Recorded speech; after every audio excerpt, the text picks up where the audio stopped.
यह क्वेश्चन जो बोर्ड पर लिखा हुआ है 2 दिन पहले क्वेश्चन क्लास में बताए थे, और पढ़ाने के बाद बच्चा क्वेश्चन को सीख पाते हैं कि नहीं सीख पाते हैं, इस चीज़ का आप सबके सामने, ठीक है। और देखिए आप जो पढ़ाते हैं उससे बच्चा कितना % संतुष्ट है।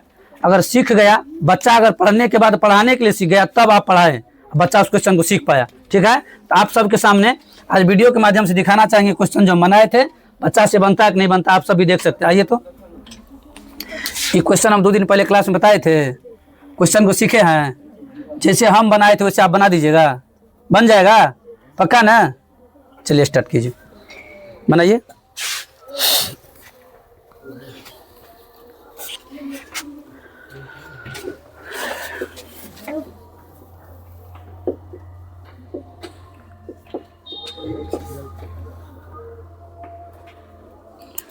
जो जो कर रहे हैं बोलते भी जाइएगा तो बेटर रहेगा।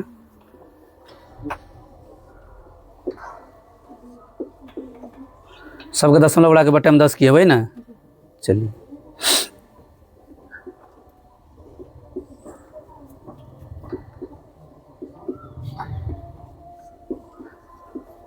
एलसीएम लेकर के डिवाइड किए हैं, 10 से 10 डिवाइड हो गया। चलिए आपका एक कंप्लीट हो गया समीकरण 1।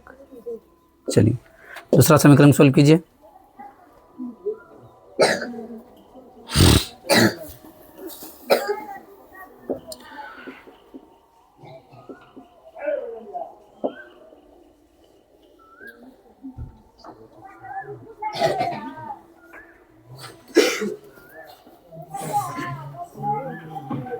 चलिए फिर सब क्या कर रहे हैं, एलसीएम ले रहे हैं।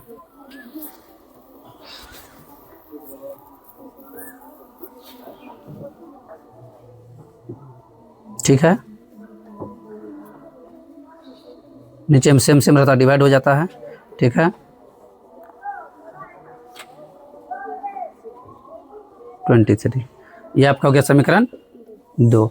अब क्या करना है, समीकरण 1 या समीकरण 2 से बनाइए समीकरण 3। जिससे बनाना उससे बनाइए, किसी से बना सकते हैं।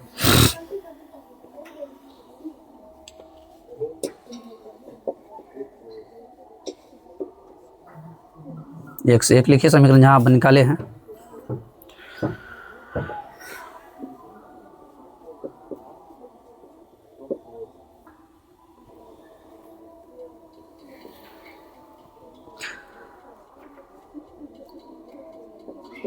क्या कर रहे हैं, एक्स का मान निकाल रहे हैं, वाई का मान निकाल रहे हैं? एक्स का मान निकाल रहे हैं।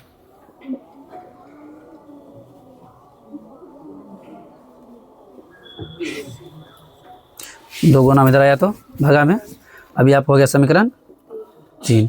अब क्या कीजिएगा, इस समीकरण 3 का मान किस में रखिएगा, 1 में रखिएगा कि 2 में रखिएगा? क्यों रखिएगा 2 में? 1 से 3 बनाए हैं।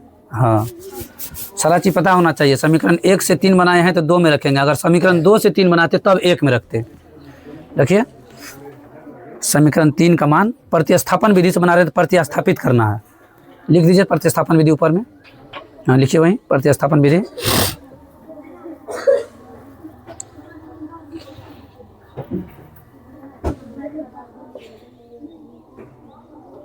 चलिए आइए, समीकरण 3 का मान समीकरण 2 में प्रतिस्थापित।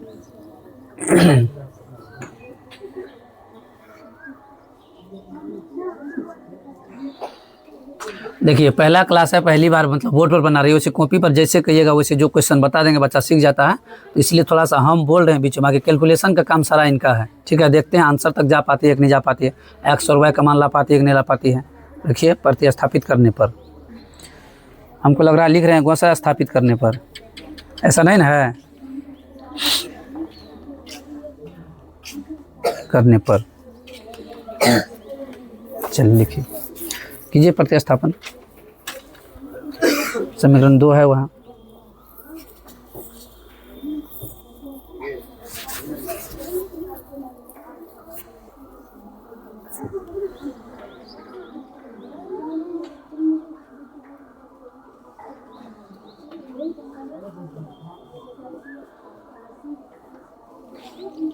आपके सामने है समीकरण 2। हाँ चलिए ठीक है, डिवाइड किए हैं 2 बार में। चलिए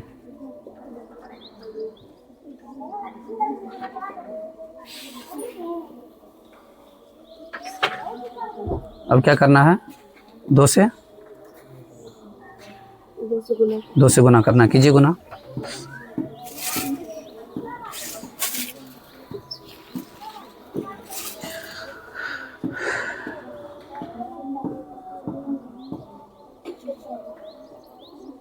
करते जाइए। 6y में से 5y घटा दी, ना तो y बचा, इधर का 23। चलिए ठीक है।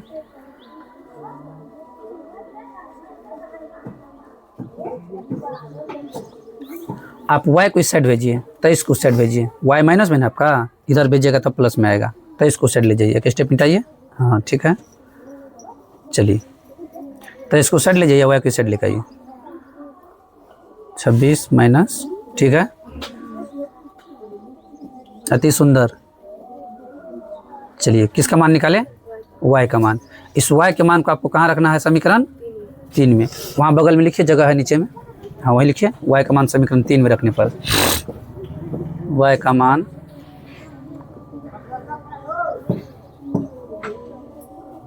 समीकरण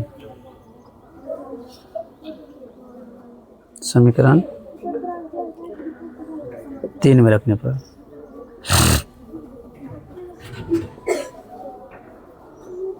रखिए y का मान समीकरण 3 में। समीकरण 3 जो है उसको ऊपर से रखिए।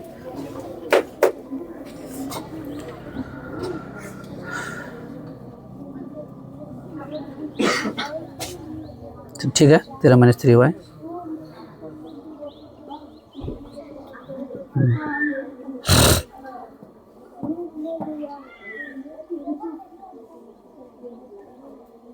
ठीक है, चलिए माइनस कीजिए,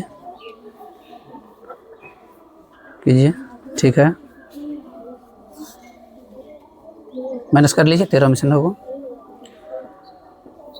ठीक है, डिवाइड कीजिए, क्या आ गया।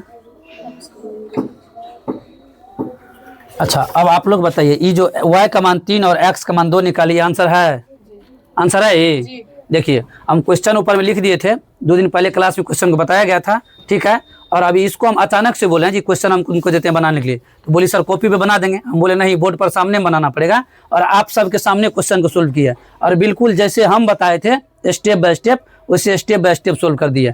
तो बच्चा को पढ़ाने के बाद बच्चा का चेहरा का साइनिंग बता देगा आपको, जो बच्चा आपसे समझ पा रहा है कि नहीं समझ पा रहा है, ठीक है।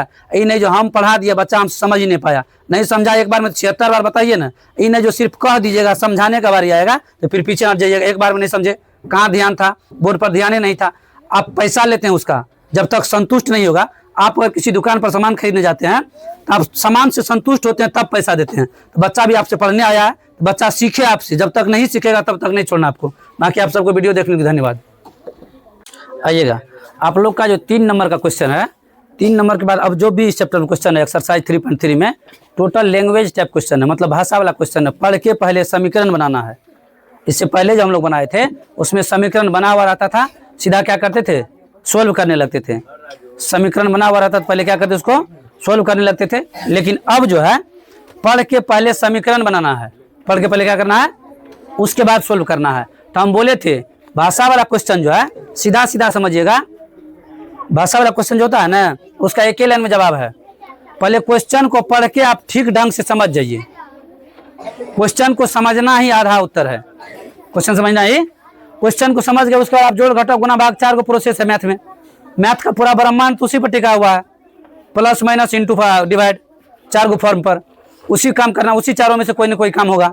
लेकिन पहले लैंग्वेज वाला क्वेश्चन को पढ़ के समझना है, क्वेश्चन क्या कह रहा है।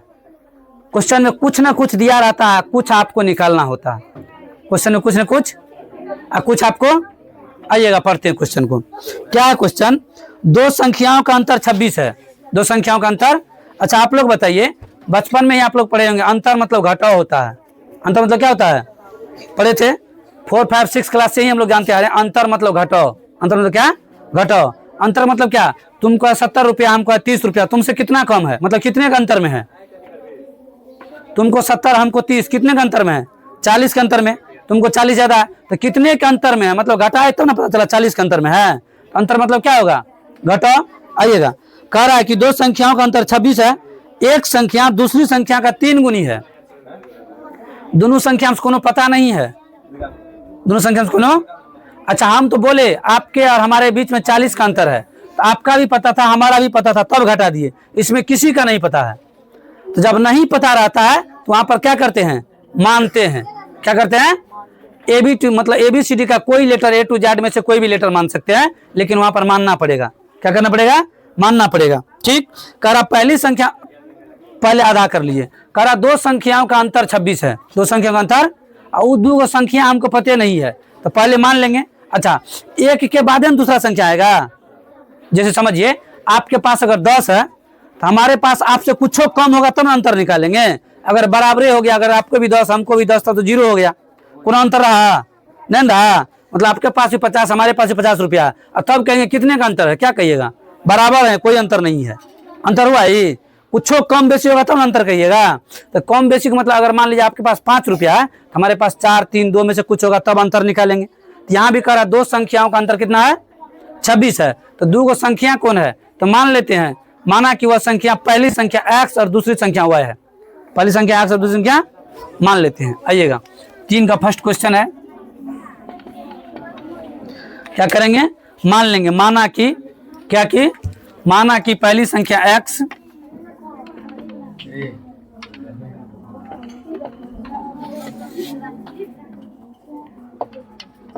पहली संख्या x तथा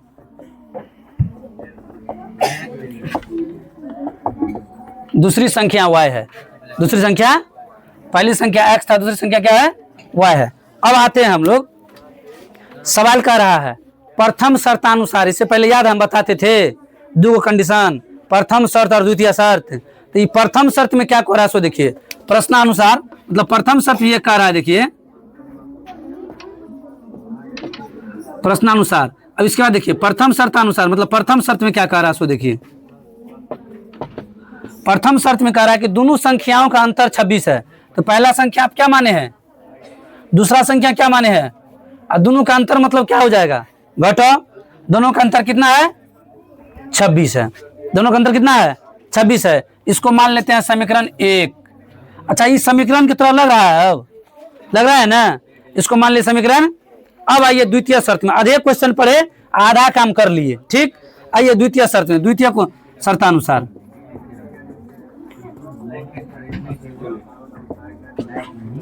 द्वितीय शर्तानुसार, द्वितीय शर्त में क्या कह रहा है, सो देखिए द्वितीय शर्त में ये कह रहा है आपको, जो दूसरी संख्या की 3 गुनी है, ध्यान दीजिएगा, कह रहा है कि एक संख्या दूसरी संख्या के 3 गुनी है। समझ गए, मतलब पहली संख्या जो है दूसरी संख्या क्या गुनी, 3 गुनी है। मतलब ये ऐसे है, देखिए ई हो गया पहली संख्या, ई हो गया दूसरी संख्या। कहिएगा सर इसमें लगाए थे माइनस, यहाँ बराबर कैसे लग गया, यहाँ कहा था अंतर, क्या कहा था, लेकिन यहाँ कह रहा है पहली संख्या दूसरी संख्या के 3 गुनी है। क्या गुनी है, 3 गुनी है। तो गुना किसमें होगा, x में कि y में, बोलिए ना, y में। ये 3 गुना है, क्या गुना है, 3 गुना है। इसको मान लीजिए समीकरण 2।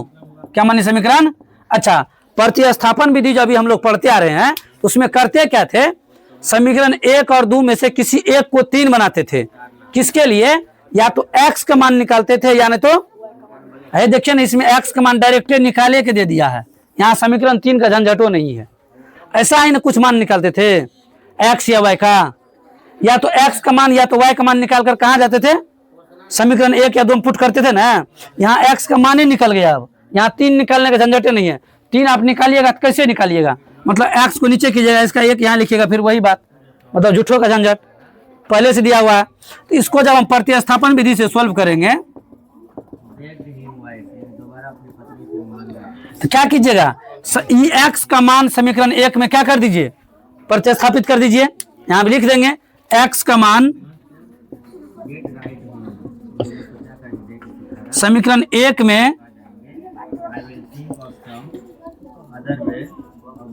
प्रतिस्थापित करने पर, प्रतिस्थापित करने, तो जब x का मान समीकरण 1 में प्रतिस्थापित करेंगे तो समीकरण 1 को पहले लिखिए, x minus y equal to क्या है, 26, ये ना है। x के जगह पर ई मान लिखा जाएगा ना। चलिए आइए यहाँ लिखेंगे 3y माइनस के y बराबर 26। यहाँ तक दिखा तो 3y में से एक y घटाइए, मतलब 3 रुपया में से 1 रुपया माइनस कीजिए, क्या बचेगा 2y बराबर, ये 2 कौन चीज में है अभी, इसको उस साइड ले जाएंगे तो कौन चीज में जाएगा, तो y इजकल टू 26/2, 26 इसको डिवाइड करेंगे तो क्या बार में जाएगा 13 बार में, तो y का मान क्या आ गया 13। इस y के मान को, इस y के आप ला करके समीकरण 2 में रख दीजिए, अगर 1 में रखिएगा वहां भी आंसर आ जाएगा, आप किसी में रख सकते हैं, उसके लिए आप निश्चिंत है, ये बात हम कब से बोलते आ रहे हैं, समीकरण जिसमें रखना है 1 में रखिएगा तब वो यहाँ रखिएगा 13 होगा, y का मान 13 ना है, यहाँ रखिएगा 13 होगा ना। अच्छा ये 13 माइनस का इधर लाएंगे तो 26 और 13 क्या होगा 39। अच्छा समीकरण 1 में रखे तो 39 आ रहा है, क्या आ रहा है, चलिए समीकरण 2 में भी रख रखते हैं, 39 आता है कि नहीं आता, अभी चेक हो जाएगा, मान किसी में भी रखेंगे आंसर एक ही आएगा। y का मान समीकरण 2 में रखने पर, तो x बराबर है 3y, मतलब 3 और y के बीच में कौन सी का चिन्ह है गुना का, तो x बराबर हो गया आपका 3 और y का मान कितना है 13, x का मान 13 थिया। अच्छा जब समीकरण 1 में रखे थे तब आंसर क्या आ रहा था, और समीकरण 2 में रखे तब क्या आया, उससे कोई फर्क पड़ने वाला नहीं, वो आपके मन पर डिपेंड पड़ता है जो कौन सा आसान है, आप जिसमें रखिए आंसर किसी में भी आएगा, आसान कौन सा है, तो हम 2 में रखे तब आंसर आएगा, 1 में रख रहे तब वो आंसर आ रहा था, ठीक है। अच्छा समझे कि नहीं समझे ये बताइए, समझे क्वेश्चन को, बोलिए ना। अगर ये क्वेश्चन अभी हम मिटा दें तो आप लोग से बन जाए अपने क्वेश्चन पढ़ के, लैंग्वेज पढ़ करके समीकरण बनाना, और समीकरण बना करके सोल्व करने आ जाएगा।